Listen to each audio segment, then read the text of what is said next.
cheating predictors nobody talks about. Everybody thinks cheating is about sex, temptation, a bad character. But psychology says something more uncomfortable. Cheating usually starts long before another person enters the picture.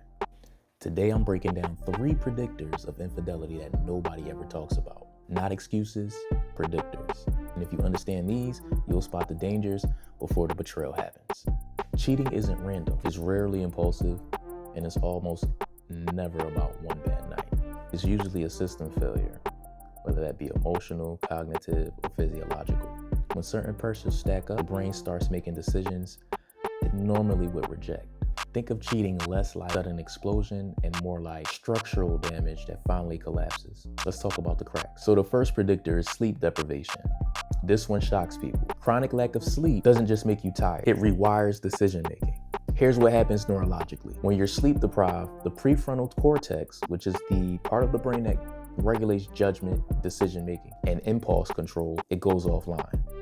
The amygdala, which is the part of the brain that regulates reward seeking and emotions, it becomes dominant, which means your risk assessment drops and emotional regulation collapses. Translation, you feel more emotional, more impulsive, and more justified in bad decisions. Now, when you layer this onto a relationship, sleep deprivation leads to increased irritability, reduced empathy, more conflict, less sexual intimacy, and lower patience for repair conversations. And at that point, attention from anywhere feels amplified. And not because the person wants to cheat, but because their brain is running on survival mode and not values. This is why high stress professions with poor sleep cycles have higher infidelity rates. Not because those people are worse, but because they're cognitively compromised. The second predictor is alcohol plus stress. Alcohol alone doesn't cause cheating, and stress alone doesn't cause cheating. But together, they are one of the most dangerous combinations in psychology. Here's why. Stress elevates cortisol, emotional reactivity, and desire for relief. And alcohol lowers inhibition, weakens moral reasoning, creates false sense of emotional security or intimacy, and narrows your focus to right now. So what happens? The stressed brain is looking for escape, and the alcohol removes the brakes. Now add unresolved relationship tension, loneliness, and ego wounds. And that's when you get people saying, I don't know what I was thinking. It just happened. It wasn't my fault. Now, scientifically and psychologically, they're not lying. They were chemically and emotionally dysregulated. This is also why cheating happens during career burnouts, after major life stressors, during grief or financial pressures. Stress plus alcohol doesn't create desire, it removes resistance. Last but not least, and this is probably the biggest predictor that most people ignore, unresolved resentment. People rarely cheat because they're horny. They cheat because they feel unseen, disrespected, emotionally dismissed, or taken for granted. And instead of addressing it, they store it. Resentment is like psychological debt. Every unspoken grievance becomes emotional distance, internal justification, and moral flexibility.